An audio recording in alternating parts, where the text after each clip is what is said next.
మాగూడ ప్రతివ్యూహం ఉంటుంది కదా, మాగూడ ప్రతివ్యూహం ఉంటుంది కదా, మాగూడ ప్రతివ్యూహం ఉంటుంది కదా.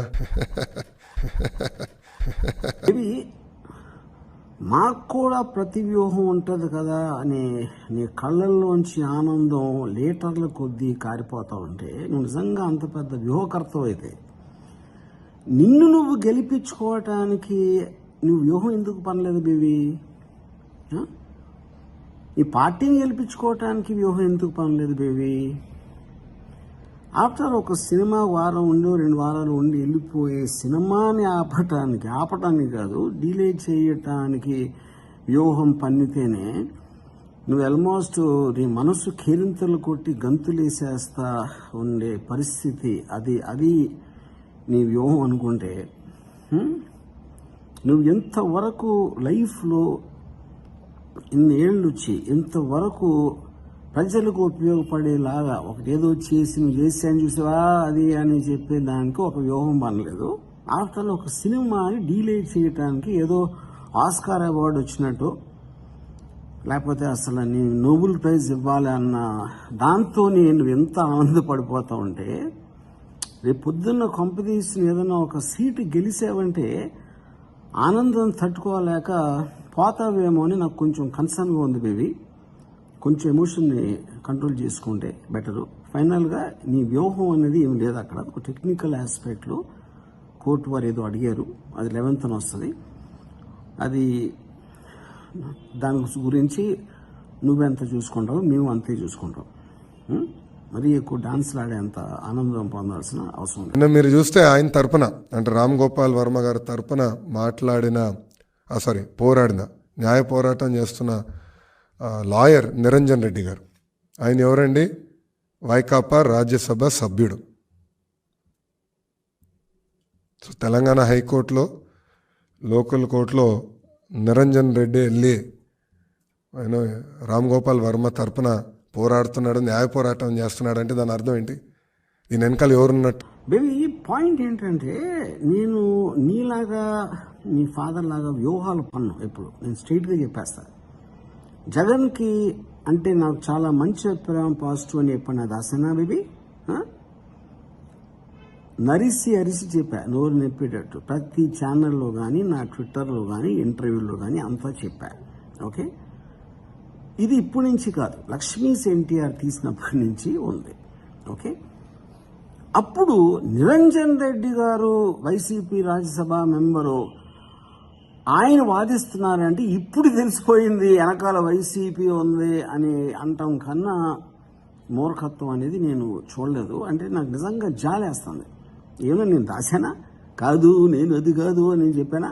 సత్యహరిశ్చంద్రుడు నేను న్యూట్రల్గా ఉంటానని చెప్పలా? ఎప్పుడూ చెప్పలేదు నేను. ఏది 4 ఏళ్ల నుంచి 4-5 ఏళ్ళ నుంచి నాకు సరిగ్గా టైం గుర్తులేదు.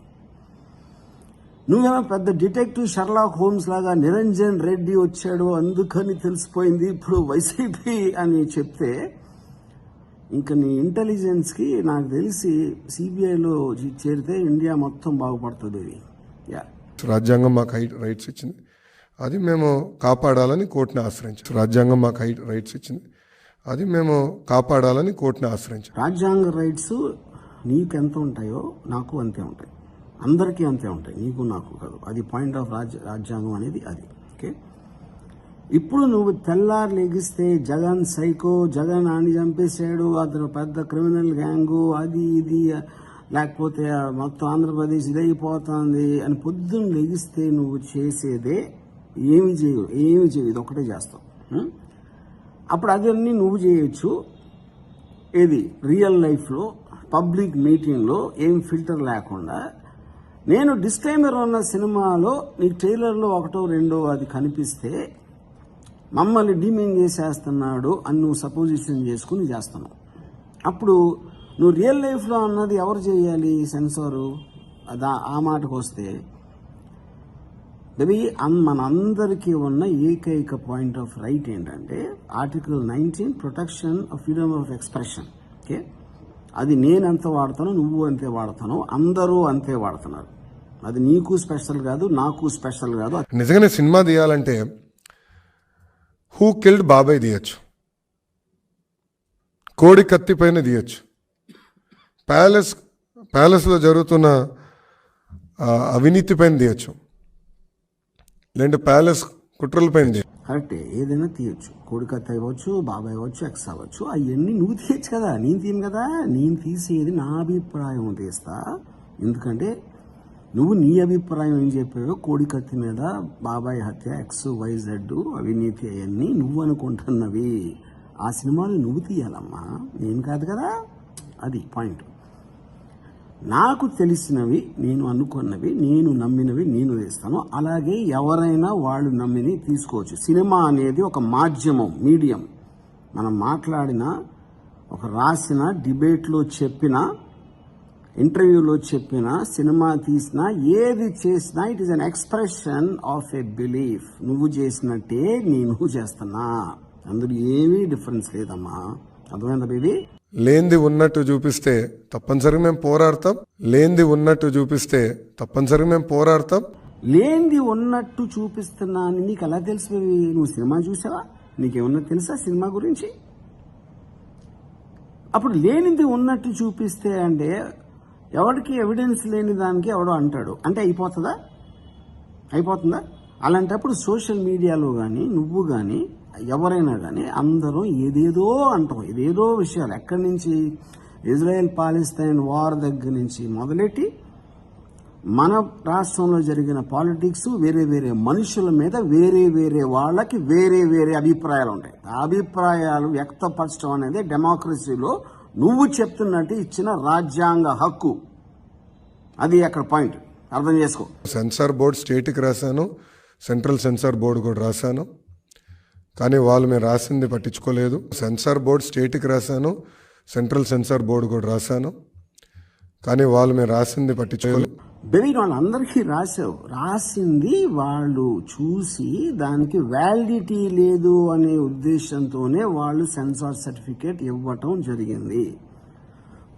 ఇందాక చెప్పిన ఫ్రీడమ్ ఆఫ్ ఎక్స్ప్రెషన్ ఆస్పెక్ట్లో చేసి, ఓకే, అది చెప్పకుండా మీరు రాసాం వాళ్ళు పట్టించుకోలేదు అంటే ఇంకా బోర్డు ఎందుకు? అప్పుడు నువ్వే బోర్డు అయిపోవచ్చు కదా. అప్పుడు లోకేష్ ఏదంటే అదేనా? అప్పుడు ఇన్స్టిట్యూషన్ అనే దానికి మీనింగ్ లేదా?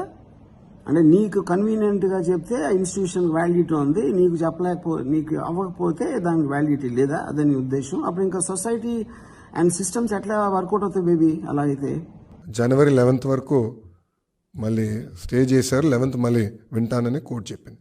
ఈ లోపల వీళ్ళు ఏం చేస్తారో చేయండి, వీఆర్ రెడీ ఫర్ ఇట్. మేము నీకన్నా రెడీగా ఉన్నాం, okay, but we're believing in the system of justice and absolutely it will prevail on the right of the constitution. నీకు నాకు కాదు, దాంట్లో కాన్స్టిట్యూషనల్ వ్యాలిడిటీ ఉందా లేదా అనే ఒకే ఒక ఆస్పెక్ట్ అనేది ఒక్కటే ఇంపార్టెంట్. నీకైనా నాకైనా బేబీ, అదొకటి అర్థం చేసుకో.